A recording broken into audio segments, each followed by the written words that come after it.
Magandang umaga po sa ating lahat, mga ka-farmers.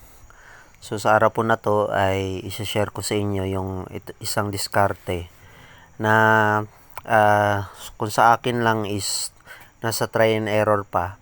So ito ay testing lang. Pero share ko na kagad sa inyo guys kasi para makita ninyo kung ano ba yung result pag tumagal yung araw or pag tumubo na ito. Kasi nagtatanim ako ngayon dito ng pipino kasama yung ampalaya. So 1 meter po yung distance ng ampalaya. Tapos sa gitna na yon, between 1 meter ay 3 pipino.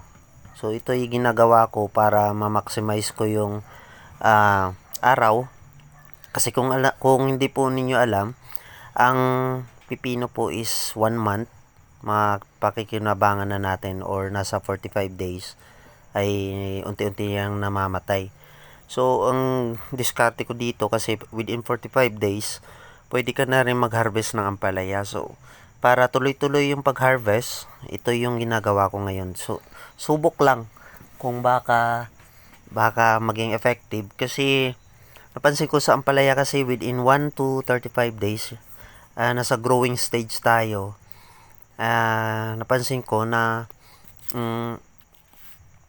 may sayang na araw, no, na pwede tayo palang mag-harvest.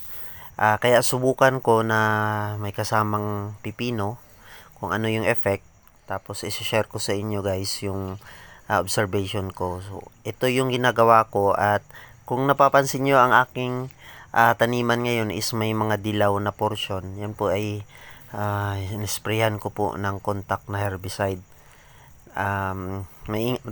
Dapat maging maingat lang tayo sa pag spray kasi yun nga, pag natamaan yung dahon ng ampalaya is naninilaw.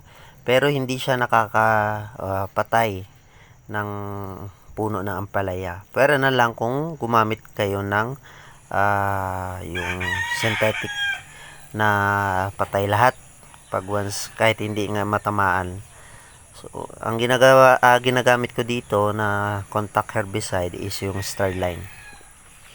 Subukan nyo lang po, at pwede siya sa ampalaya, wag lang i-rekta doon mismo sa puno. Ito ngayon, nagtatanim tayo ng pipino. Isa rin tong way ko para may pangkonsumo kami. And napansin ko kasi itong lupa na to is tiningga ko talaga ng within almost 2 months. Kasi nga nakulang kami ng binhi ng ampalaya. So ito yung purpose ko para dito at diskarte ko. Kaya sana po subaybayan nyo po kung ano po yung maging result nitong experiment natin. So sa lahat po pala na nag-subscribe at nagsusuporta po sa ating YouTube channel, maraming salamat po. Kundi po dahil sa inyo ay hindi po tayo nagpatuloy.